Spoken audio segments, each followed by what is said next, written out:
Thanks for checking out this horror debate series video. So this is for the best horror anthology movie, and for a lot of people who know me or some people who have seen enough of my videos, you may not be surprised with my particular pick. But first, let me just tell you real quick, if you don't know how this works, watch my video, hear my reasons for what I choose as the best horror anthology movie, then go to Your Friendly Neighborhood Uncle Pete's channel, which is linked in my description, watch his video of the same name, and then you can come back to my channel if you like, go to the community tab and vote on who you think had the best pick, the best justifications, whatever, and there is even a tie option because people select that every single time. They have a hard time making up their decision on it, and that's a good thing. That means we're both arguing very valid points. But anyway, let's get into it. My choice is Trick or Treat.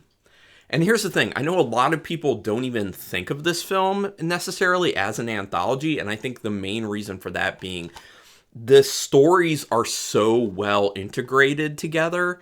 And initially, when Michael Dougherty wrote it, it was supposed to be basically just an anthology, and it was going to have a lot less connective tissue between the stories.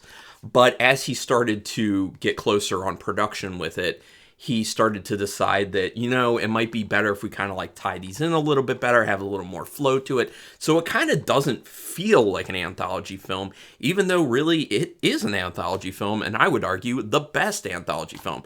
I know some people out there would be like, but hold on, Creepshow, the original Creepshow. I think the original Creepshow is wonderful. Is it in the top 5? Probably. Top 3? Probably. Maybe even number 2. Trick or Treat, though, gotta be number 1. Let me go over some of my reasoning for it. By the way, this is the Scream Factory release. Do we have a 4K of this yet? I wonder. Someone can let me know in the comments.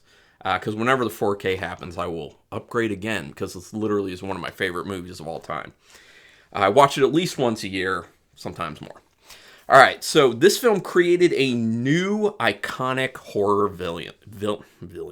There is no denying that Sam has become a huge icon within the horror community, and a lot of people even outside of the horror community know who he is. That's how big he's gotten as a character. It was a slow roll. The film itself came out, well, I mean, the film was finished in 2007, but was shelved for a while by, who put it out? Who's originally, I don't know if it was like Paramount or, Warner Brothers. So Warner Brothers shelved it for 2 years because they didn't know what to do with it because of all the child death in the film. So they were kind of like, we don't know if we should release this in theaters or what. Then 2 years later, 2009, it actually hit shelves. It was a blind buy for me. I had heard nothing about the film. I was just perusing DVDs at Best Buy at that point, RIP, physical media section at Best Buy, and decided, hey, this looks interesting. It's Halloween related, which is my favorite holiday. I'm going to check it out, and immediately fell in love. So it was a slow roll with Sam, but Sam, just the design of him, and I'll just use this. I mean, the sack over the head is very creepy. It's very simplistic, but it also gives this vibe of like, you don't know what's under the sack. And actually, obviously in the film, you find out what's under the sack. But when I first watched it, was like, oh man, I really don't need to see this. I think it's creepier and more interesting and more mysterious having the sack over the head, because there's something like oddly simplistic about it. There's no facial expressions. It's just this hollow, like, expressionless face, which just makes it more scary in my opinion, which I think is what it helps sell mask use with killers in general in horror films, is you can't see what's under there. You don't know what the person looks like. You can't see expressions. You don't know how they're feeling at any given time. So it's this kind of disconnect. They feel like more like cold in a sense. But I mean, the killing with candy is such an awesome thing, not just this iconic partially eaten lollipop, but also when he uses the chocolate bar that he gets from the principal with the razor blade in it to do some damage. He's become huge. And Spirit Halloween, I think a few years ago now, maybe 3-4 years ago now, started really putting out a lot of products that were Sam related. So you see Sam kind of everywhere. He kind of really blew up within the past maybe 5 years or so. So gotten huge. My next point, the connection of the stories is so good that people can easily forget that it's an anthology film. Correct. But the other thing is, all of these individual stories are so well written. They're these cool, small stories that tell people who are going against the rules of Halloween. That Sam, the character of Sam, is obviously there to kind of enforce in a way, or oversee people getting their comeuppance for violating these unwritten rules of Halloween. And each one of the stories hits it in a very interesting way, and you don't necessarily know which way it's going to end up going. Not only that, but you don't know how these stories are going to end up connecting to one another. And it's usually in small ways, but every single time you watch the movie, you see something different for the most part. And I've watched this movie, I don't even know how many times at this point. Well, definitely over 10, probably close to 20 times in my lifetime. And I still at certain times like pick up on very small details that I didn't before. It's very interesting. It's got a lot of Easter eggs, if you will. But it is a feat, in my opinion, that it doesn't really feel like an anthology film because it's so well connected. You catch new things as you watch it over and over, which I was just talking about, which is excellent. And the fact that when you first watch it, it's kind of hard to figure out what the exact timeline is of when each of these stories takes place. But if you keep watching it, you can actually piece that together, which I think is a super cool thing to do if you want to get nerdy about it, if you want to keep watching the film, which obviously I've done that before. I remember like a few years ago when I was just like, I'm going to take the time to figure out like the actual progression of when these stories happen within Halloween night. Very cool. Since it's set on Halloween and feels appropriately so, it begs to be watched at least once a year, and it also captures the Halloween atmosphere extremely well. Plenty of jack-o'-lanterns, plenty of people in costumes, plenty of parties a few parties going on, plenty of creatures that are usually thought of to be tied to Halloween, and it's dark.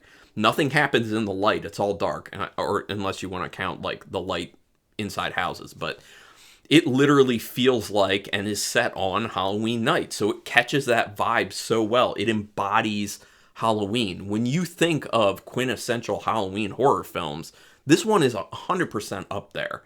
I mean, obviously other people think like Halloween is probably like the first one, John Carpenter's Halloween. But other than that, most people you ask are probably going to talk about Trick or Treat. And maybe even not be thinking about the fact that it's an anthology film. The overall end story of the film actually has some impact to it, which a lot of anthology films don't have like one clear thing that they end with. They don't have one big impact at the end of the film. And it feels like, even though it is an anthology film, all the stories kind of come together and build towards this big ending. Whereas your typical anthology film doesn't do that. It's these very small, like contained stories, oftentimes done by different directors and writers that have this kind of loose, very loose, typically wraparound story around it. And even with, what a lot of people would say is the best anthology film, Creepshow, there isn't much of a wraparound. It's the creep. It's this creep character. There's no story to actually wrap it up together. This one actually has that. All the stories just bleed into each other, and then at the end, you have this one big thing within this town that kind of ties everything together in a sense.